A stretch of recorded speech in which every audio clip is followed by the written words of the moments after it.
Good afternoon, ladies and gentlemen. Welcome to Grenada, or the approach to Grenada, anyway. We are in the PMDG 737-800 on our way down from Miami. Made most of the trek already. We're just getting set up for the approach. So let's see.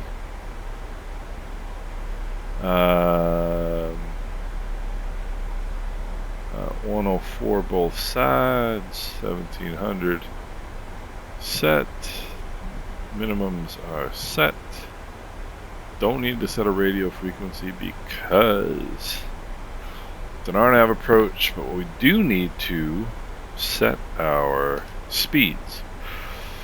So Bettine is 17.4 from PY001. So let's have a look here at our flaps 40 VREF is 141. So plus 70 is 211 rather. So that's going to be our up speed. And I definitely want 211 knots at most at this PY001. So we're going to put 211 slash, and we'll hit that. And what that's going to do, that's going to change the decel points for the FMC. It's going to change when the airplane starts. It's basically going to change the vertical path to try to achieve that speed. So Capam, there's a number for you. Capam, what we're going to want there is 191, not 200. Because 211 is your up speed. 20 knots less than that is your flaps 1 speed. And then Aniba is 5 miles, 160. I can live with that.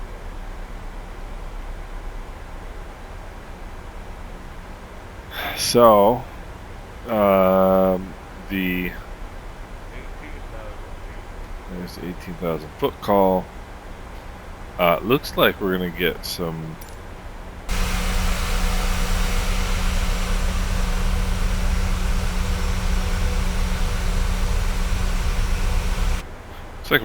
weather here. So our true air temperature, total air temperature rather, is minus 2 degrees Celsius. Easy for me to say, Celsius. So we're going to want to go ahead and turn on the engine de-ice here before we get into IMC. The other thing we want to do, and I can do this, set up my range rings here. So we're going to set 30-mile range ring. I figured it'd be more interesting for you guys to watch us enter IMC than to watch me setting up range rings. If anybody has any questions about setting up range rings, let me know. I'll show you how to do it. It's pretty easy. Just get your runway. I'll show you real quick. You get your runway. Go to your legs page. See runway 10 there. You copy that. Whoopsie. Don't do what I just did. Go to your legs page. See your runway there in the top left. Click that. It'll put it in the space there at the bottom. Then you go to your fix page. Go to one that has an open fix. Whoopsie. Hit that. And then you don't want a radial, you want a distance, so you go slash, I want slash 15, I want a distance of 15 nautical miles, and then you'll see my magical range ring has appeared. Go back to the legs page. I like me a legs page. So, we are descending here in IMC.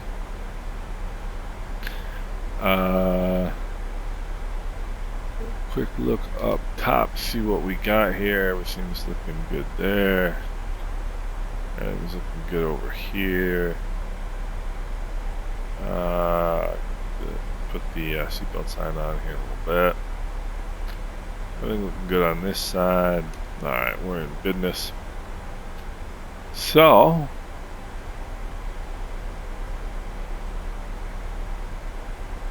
let's have a look at that approach plate. 104, we've got all this. MSA is 3,800 feet, which means the FAA considers this a, well, ICAO in this case considers this a non-mountainous area, so 2,800, you get 2757 is your highest point of elevation here. 1,000 feet above that is 3,800, your MSA, minimum safe altitude, ARP, which is airport reference point. Where is that? Let's have us a look. It's just some random point on the airport. There it is, ARP, airport reference point. And that's where they have deemed the airport to be. Alright, we're coming. Alright, so cool. I like me a good IMC approach. So let's finish our briefing here. Missed approach, climbing right turn 2000 direct cup pan and hold. Almost 100% sure there is no ATC down here. We'll have a quick look.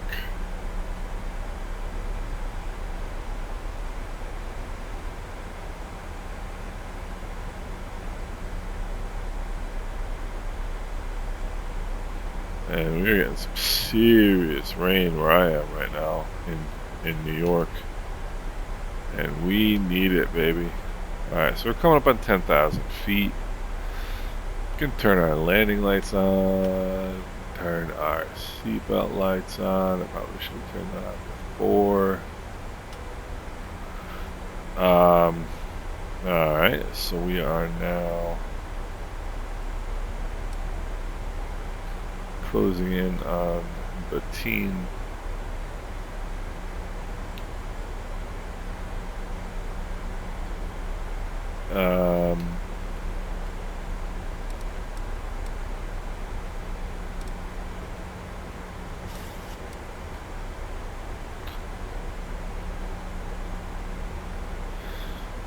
So start slowing down here. 10,250 knots.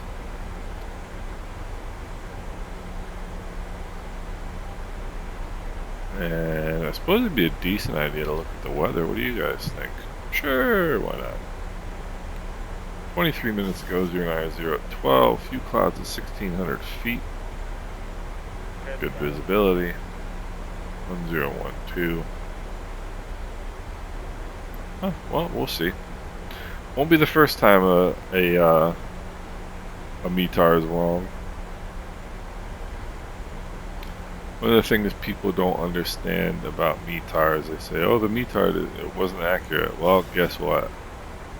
The weather station that they use to get ATIS, more specifically, is basically it's a system that shoots a beam straight up in the sky and measures what it finds. Measures the cloud height, and the layers. Measures the atmospheric conditions and so on and so forth. Well, I can't tell you how many times I've driven to my local airport, which I can see the area where the airport is from a good 20 miles away, from a good distance away, and I can't tell you how many times see. Maurice Bishop traffic, American 2601 is 30 miles to the northwest, inbound runway 10. Maurice Bishop. And you can see either, you know, clouds, rain, or whatever, and the METAR is calling it clear. Well, it's because it might, if it shoots that beam straight up in a hole, you know, a hole in the cloud layer, it's not going to pick up the clouds. You know, if it's raining 100 yards to one direction of the thing, it's not going to pick up the rain. So, METARs, I mean, they're generally ATIS and METARs are generally accurate, but not always. Not always. So, the thing to do when you're dealing with METARs and ATIS isn't only to look at what it's telling you, it's to look at what was expected and if what you're seeing is close, right? So let's say the METAR is accurate, but it's vastly different from what you thought it was, or from, you know, from what the forecast was going to be. That ought to perk your ears up, because that basically means that the weather is not as it was expected to be. And if the weather's not as it was expected to be, you want to be skeptical of any assumptions that you're making on your own, to your own benefit. You know, like if you're thinking, there's not going to be any rain, there's not going to be any clouds, it's going to be, you know, VMC all the way in. But the wind, let's say the winds were supposed to be 3 to 5 knots, and instead you're seeing 10 to 15. Well, that's a pretty big difference. Why is it as different as it is? And that would lead me to question my assumption that we were going to be in VMC. And see, this is what happens when the weather change, like when it re-injects the weather. And you can say, oh, well, this is silly, you know, it's going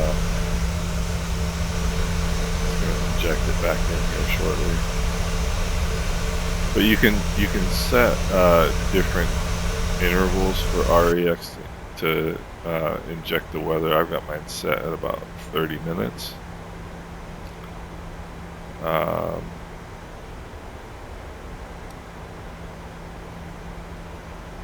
So, see, here we go.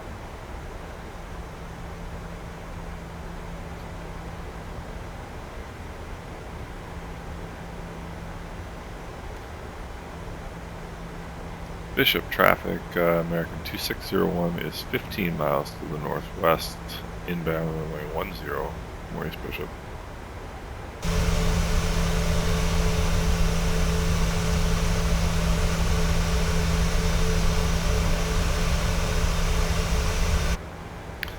Alright, now that's a beautiful view right there. Alright, I want to arm the speed brake. I didn't change that. So one thing about flying is that you think to yourself, well, geez, I'm a genius. I go first degree of flaps. The reality is there's no such thing as a perfect flight. I mean, I took off out of Miami and I was kind of patting myself on the back that I did a good job. And I do think I did a good job. But I missed turning this off. I left it on reject takeoff the whole time. And we're going to have to chuck out the speed brakes here so you can see where.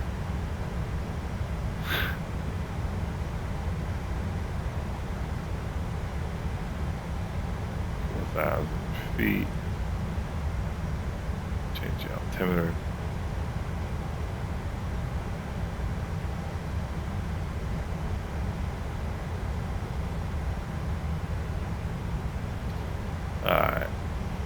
Here's where we make our money.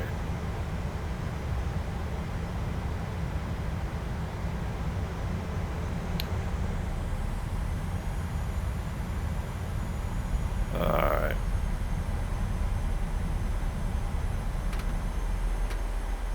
Speed brake back to armed.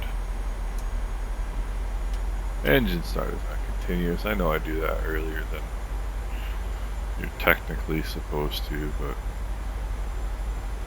I'm okay with that. Maurice Bishop Traffic American 2601, turning at 10 mile final runway 10. Maurice Bishop. Alright, and now we'll dial this back here to 172. 171, that's our flaps 5 speed or thereabouts.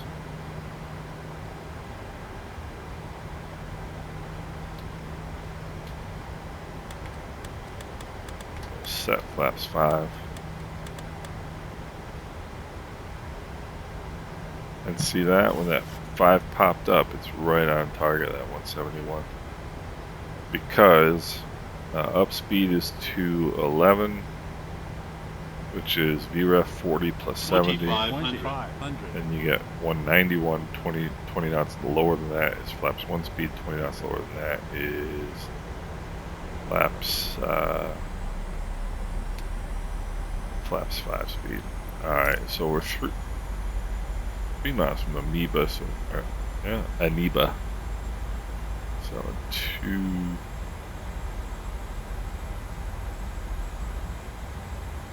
Maurice Bishop Traffic American 2601, 7 mile final runway 10. Maurice Bishop. And this is some cool looking weather. Alright, 2,000 feet. I'm gonna go gear down, flaps 15. And we'll dial that speed back to VREF plus 5, which is 147, plus 5 is 152. So we'll get that. Amoeba is 5 miles.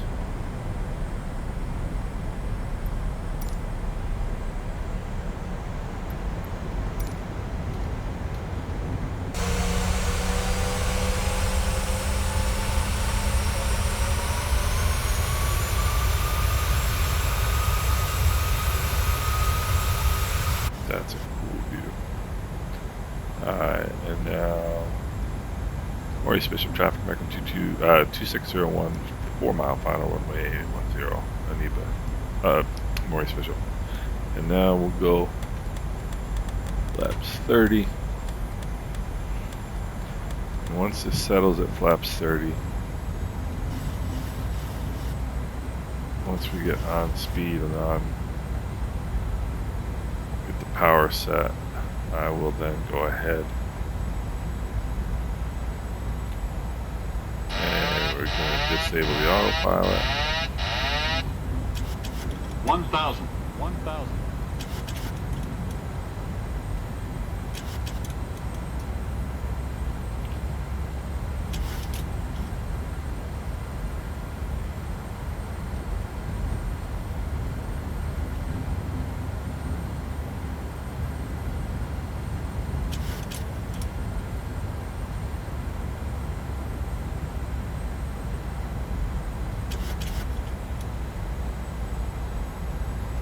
Alright, disarm the auto throttle.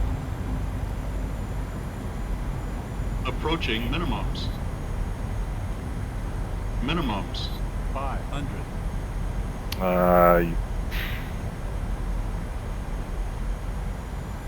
400. 400.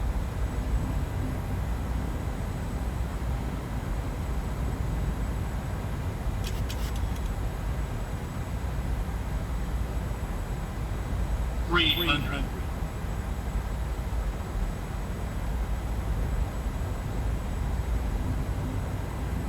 200. 200.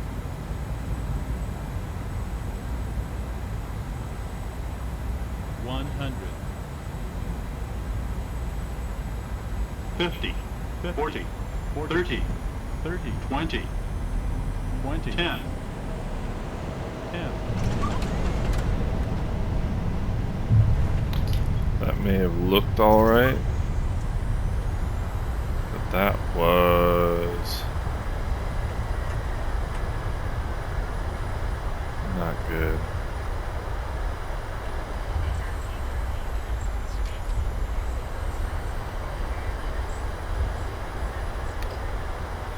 And the reason I say that is I broke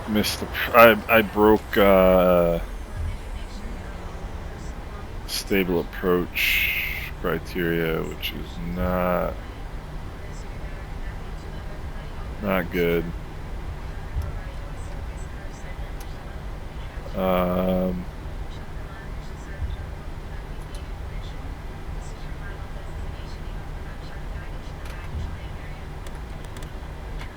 Yeah,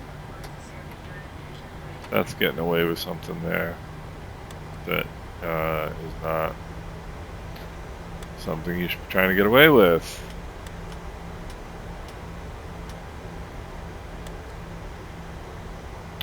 So, I mean, you know, like I said, it looked alright, but that actually was not a good approach. I should have gone around.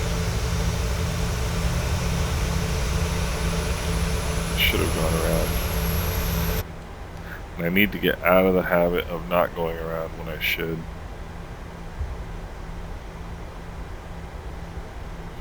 I really need to get out. It's bad because if you're trying to simulate real flight, which I am, you're not doing yourself any favors by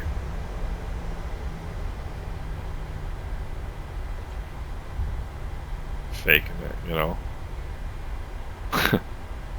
So, again, we're, you know, just trying to learn, trying to improve. Alright, parking brakes set. Engines off. Seatbelt sign off. So here we are in Grenada. Beautiful flight. You know, but definitely have some room for improvement. And you know, is what it is. Hope you guys enjoyed the video. See you soon.